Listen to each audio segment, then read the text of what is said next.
Hi, nice to meet you. You can come in? Why not?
Wir sind heute in London zusammengekommen, um uns über Fragen der europäischen Sicherheit und insbesondere der Sicherheit der Ukraine zu unterhalten.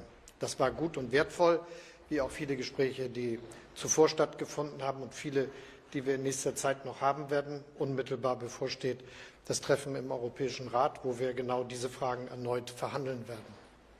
Wichtig ist, dass hier alle noch einmal deutlich versichert haben, dass sie die Ukraine unterstützen wollen. Sie ist das angegriffene Land, Opfer der russischen Aggression. Das ist die Wahrheit, die unverändert für alle ganz klar ist. Und das bedeutet natürlich auch, dass wir entsprechend handeln müssen und wollen. Für uns ist dabei auch klar, dass das bedeutet, dass wir die Ukraine eben finanziell und mit militärischen Mitteln unterstützen müssen. Alle wissen, die größten Unterstützer sind heute die USA und Deutschland. Alleine Deutschland hat 44 Milliarden Euro alles zusammen an Unterstützung für die Ukraine aufgebracht. Und deshalb bleibt die internationale und auch die transatlantische Unterstützung der Ukraine wichtig für die Sicherheit des Landes und Europas.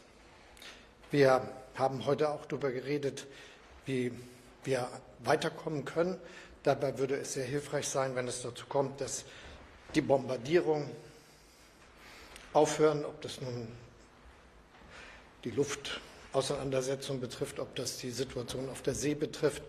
Das wäre der Einstiegspunkt auch für Gespräche, die dann weitergehen können. Und dazu gehört dann natürlich auch, dass wir die Dinge tun, die für die Zukunft wichtig sind. Erstens, dass die Ukraine sich jetzt in dieser Situation weiter auf Unterstützung verlassen kann, denn Russland trägt seinen Krieg ja unverändert vor. Und er hat noch nicht aufgehört. Insofern darf es dort keinen Abbruch geben. Zweitens, dass wir wissen, dass im Kern jeder künftigen Friedensordnung stehen muss, dass die Ukraine sich selbst verteidigen kann und über eine starke Armee verfügt. Particularly in these volatile times.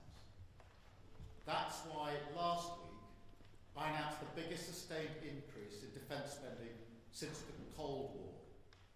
That's also why I met President Trump last week, to strengthen our relationship with America, and indispensable partners in defence and security. And it's why this weekend I've been hosting European leaders here in London to work together for the security of the United Kingdom, Ukraine and Europe as a whole. Through my discussions over recent days, we've agreed that the UK, France and others will work with Ukraine on a plan to stop the fighting. Then we'll discuss that plan with the United States and take it forward together. The purpose of today's meeting was to unite our partners around this effort, to strengthen Ukraine and to support a just and enduring peace for the good of all of us. Our starting point must be to put Ukraine in the strongest possible position now, so that they can negotiate from a position of strength. And we are doubling down in our support. Yesterday evening, the UK signed a £2.2 billion loan to provide more military aid to Ukraine, backed not by the British taxpayer, but by the profits from frozen Russian assets. And today I'm announcing a new deal, which allows Ukraine to use £1.6 billion of UK export finance to buy more than 5,000 air defence missiles, which will be made in Belfast, creating jobs in our brilliant defence sector. This will be vital for protecting critical infrastructure now and strengthen Ukraine in securing the peace when it comes. Because we have to learn from the mistakes of the past. We cannot accept a weak deal like Minsk, which Russia can breach with ease. Instead, any deal must be backed by strength. Every nation must contribute to that in the best way that it can, bringing different capabilities and support to the table, but all taking responsibility to act, all stepping up their own share of the burden. So we agreed some important steps today. First, we will keep the military aid flowing and keep increasing the economic pressure on Russia to strengthen Ukraine now. Second, we agreed that any lasting peace must ensure Ukraine's sovereignty and security, and Ukraine must be at the table. Third, in the event of a peace deal, we will keep boosting Ukraine's own defensive capabilities to deter any future invasion. Fourth, we will go further to develop a coalition of the willing to defend a deal in Ukraine and to guarantee peace. Not every nation will feel able to contribute, but that can't mean that we sit back. Instead, those willing will intensify planning now with real urgency. The UK is prepared to back this with boots on the ground and planes in the air. Together with others, Europe must do the heavy lifting. But to support peace in our continent and to succeed, this effort must have strong US backing.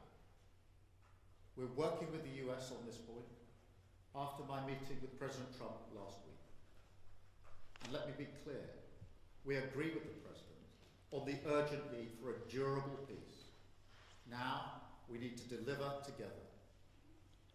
Finally, we agreed that leaders will meet again very soon to keep the pace behind these actions and to keep working towards this shared plan. We are at a crossroads in history today. This is not a moment for more talk. It's time to act, time to step up and lead, and to unite around a new plan for a just and enduring peace. Thank you.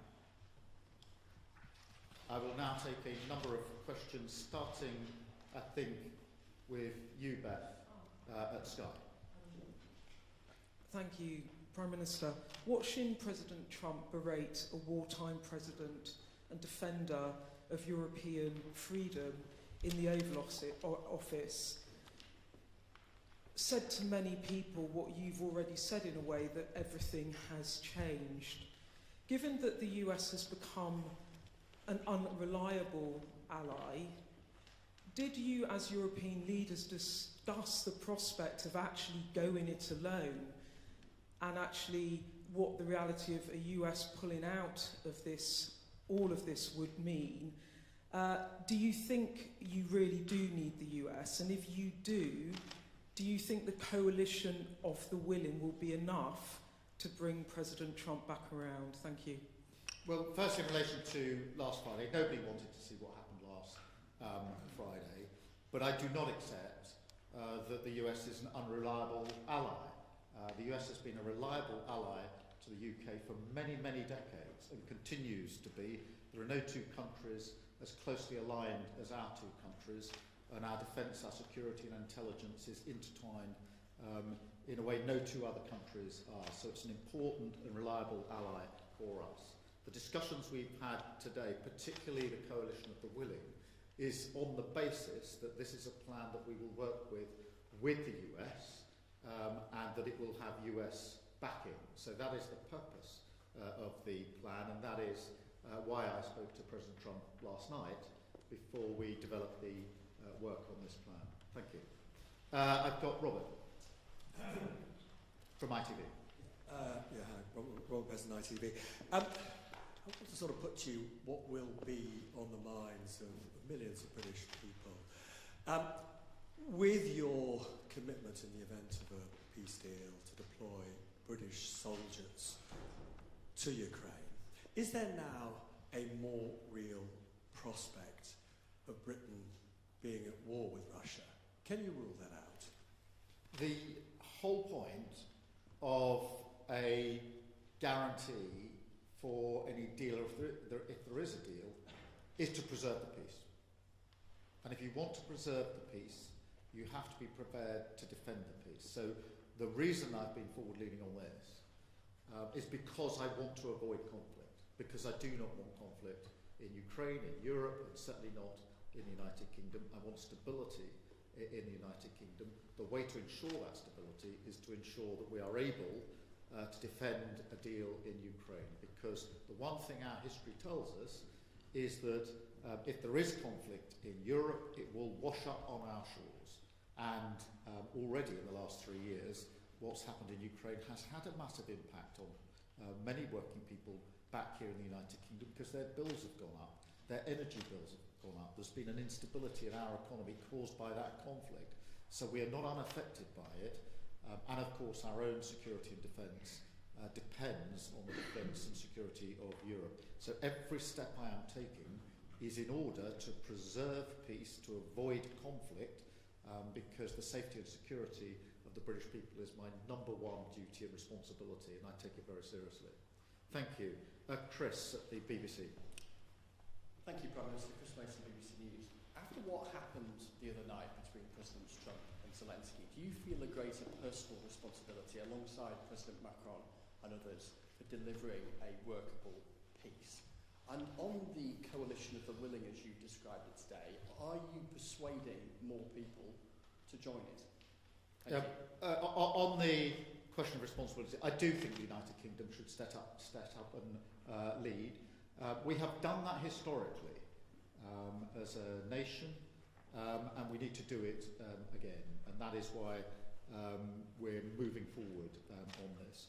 On the coalition of the willing, yes, a number of countries have indicated today that they want to be part of the plan that we are developing. I'll leave them to make their own statements about exactly how they want to make that contribution. But we've been able to move that forward. I accept without criticism and with respect the position of other countries that may not feel that they want to contribute in that way. But I strongly feel that unless some move forward, we will stay in the position we're in and not be able to move forward. And therefore, it is a deliberate plan to ensure that we get some momentum and pace here.